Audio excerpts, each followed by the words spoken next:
This is the first and likely the last time you'll ever hear this sentence come out of my mouth. We have some good news regarding Blackwater. It's like a shock to the system just to say it. So for those of you who don't know, Blackwater is a private defense contractor that was used in Iraq to protect high-level diplomats. And they're essentially a private army that was that the U.S. was outsourcing fighting to. So it's the cover story is that, well, they were just used for security, but there are so many stories that were leaked from Iraq at the time during the war that showed how they weren't really just for security. They also did quite a bit of fighting on their own. Well, 7 years after an incident called the Massacre Square Massacre, 4 Blackwater guards have been found guilty of charges ranging from murder to manslaughter to attempted manslaughter and also for gun violations.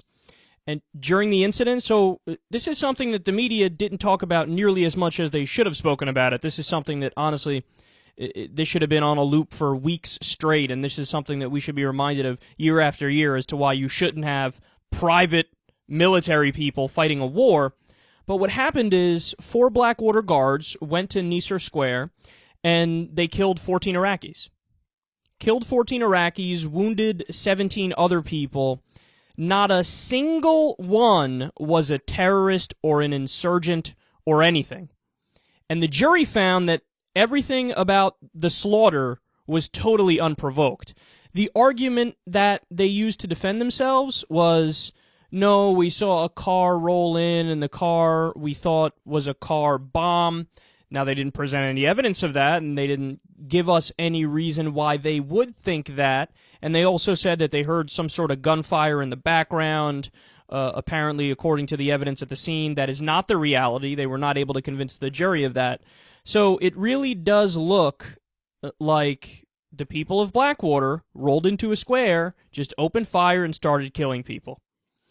Now, I was scared for a very, very long time, and I gotta be honest with you, I thought until very recently that there was going to be no justice here, because it's commonly brought up that when you talk about mercenary armies, which is what Blackwater is, the problem with that is they're not really under any kind of specific law.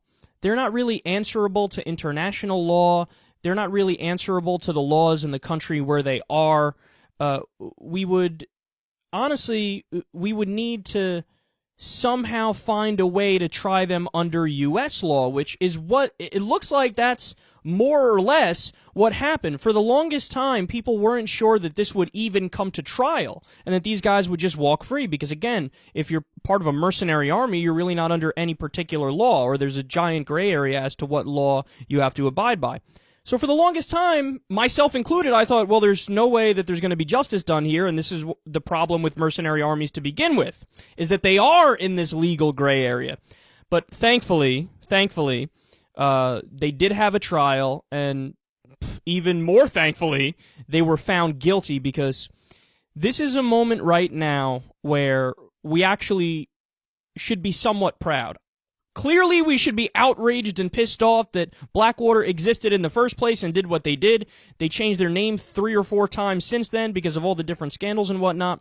But today, we should be happy because when something like that happens, all we can ask for after the fact is justice be done.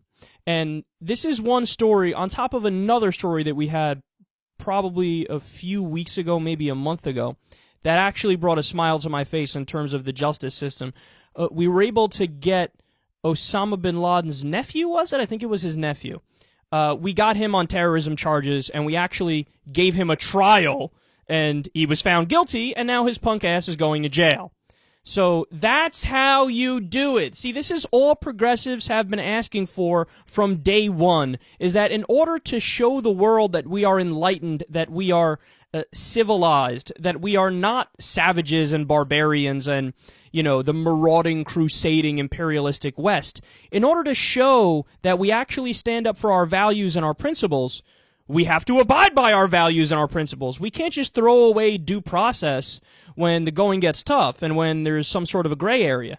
No, the more you stick to those principles and those values, and the more you abide by due process, the more you actually can go to the world and say, no, we are an example, and we are doing the right thing, and this system is superior, and everybody should adopt a system like this or similar to this, where you do have some sort of judicial process to correct anything that's happening that might be wrong.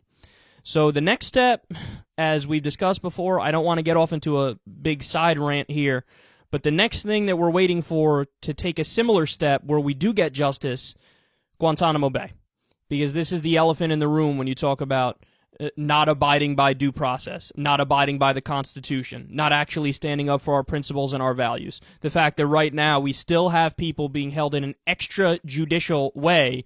Meanwhile, we pretend when we go around the world like all we care about is freedom and what is right. Well, if that was the case, maybe Guantanamo Bay wouldn't exist.